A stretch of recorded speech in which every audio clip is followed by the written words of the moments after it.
Saudara-saudaraku yang dimuliakan oleh Allah Subhanahu wa taala, juga saudara-saudara kami dari TNI Polri, kami ingin menyampaikan kepada saudara-saudara sekalian, khususnya yang memperjuangkan kebenaran dan memperjuangkan Islam. Yang pertama, hadis Rasulullah sallallahu alaihi wasallam, al-muslimu akhul muslim. Ingatlah, seorang muslim itu adalah saudara bagi muslim yang lainnya. La yaslimuhu wa la yuslimuhu. Dia tidak akan pernah menzalimi saudaranya, wa la yuslimuhu, dan tidak akan membiarkan saudaranya dizalimi. Bapak-bapak, ibu-ibu, siap membela saudara yang dizalimi? Takbir. Nasihat kami kepada penguasa, janganlah jadi penguasa penipu.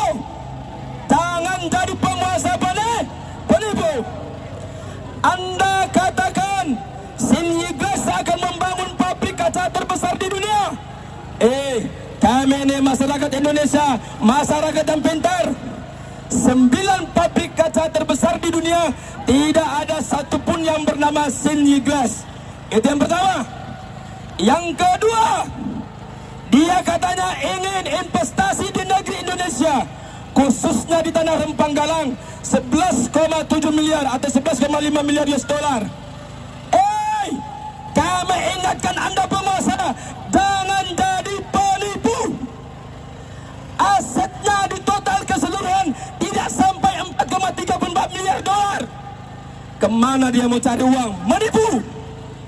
Yang ketiga, itu PT MNG katanya ingin membangun Eco City, Rempang Eco City, membangun pusat permainan, bola ketangkasan dan sebagainya.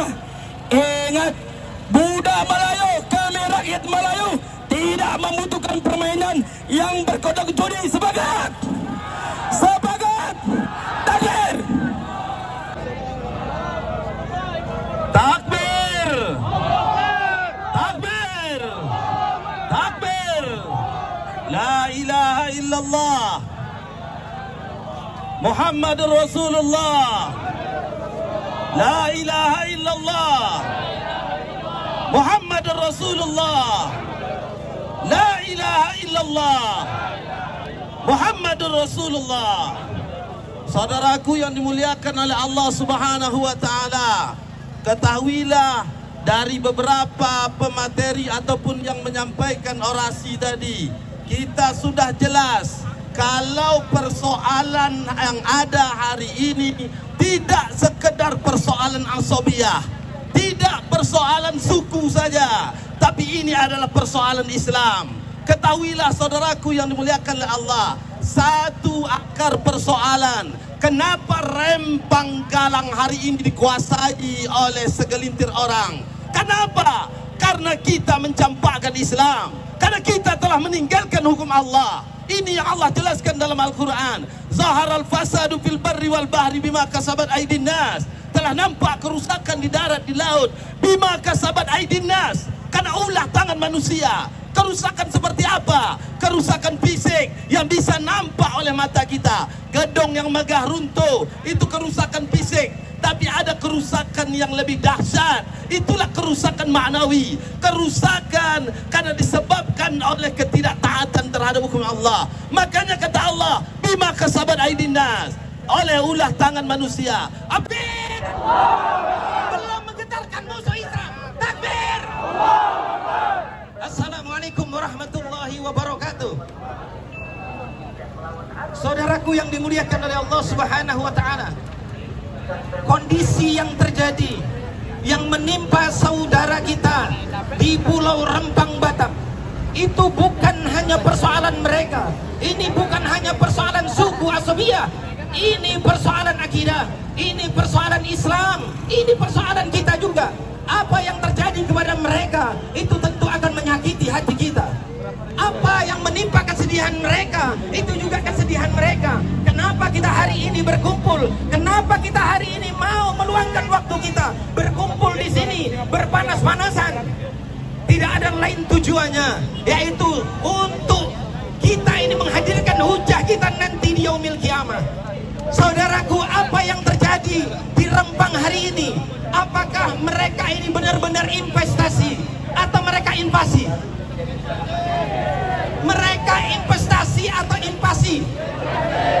Saya ingin nanya, saya ingin tanya, tunjukkan satu daerah saja di seluruh negeri wilayah yang ada di NKRI ini yang katanya atas nama investasi lalu kemudian menguntungkan rakyat, lalu kemudian bisa mensejahterakan rakyat. Wahai rejim, tunjukkan kepada kami satu daerah saja. Ada tidak? Kalau tidak ada, berarti ini adalah invasi, ini adalah penjajahan, ini neo-imperialisme. Apa sikap kita? Lawan atau diam? Lawan atau diam?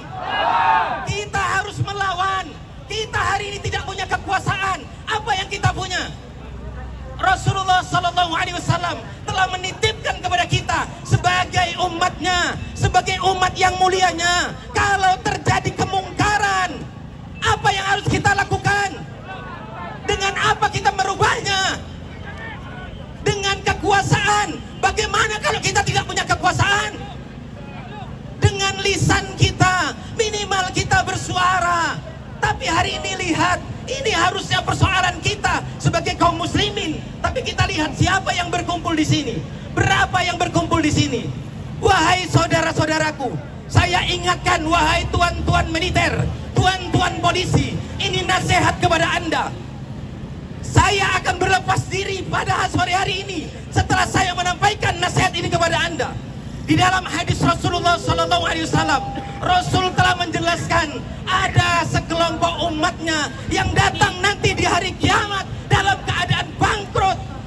Innal muflisa min ummati ya'ti yaumal qiyamah bisolatin wasiyamin wasakatin.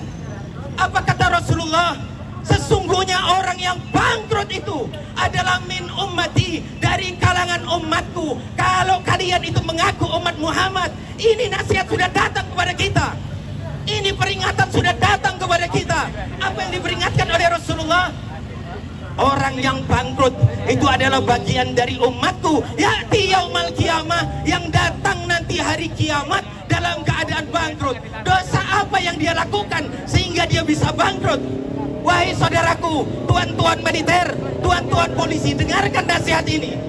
Yang pertama, kenapa dia bisa bangkrut datang di hari kiamat? Padahal dia membawa amalan salat yang penuh, puasa yang penuh, zakat yang penuh. Tetapi semasa hidupnya di dunia, dia melakukan dosa. Apa itu? Yang pertama, buat rezim ini, wa akala ma'ala haza. Dia mengambil hak, dia mengambil harta rakyatnya dengan cara yang tidak hak.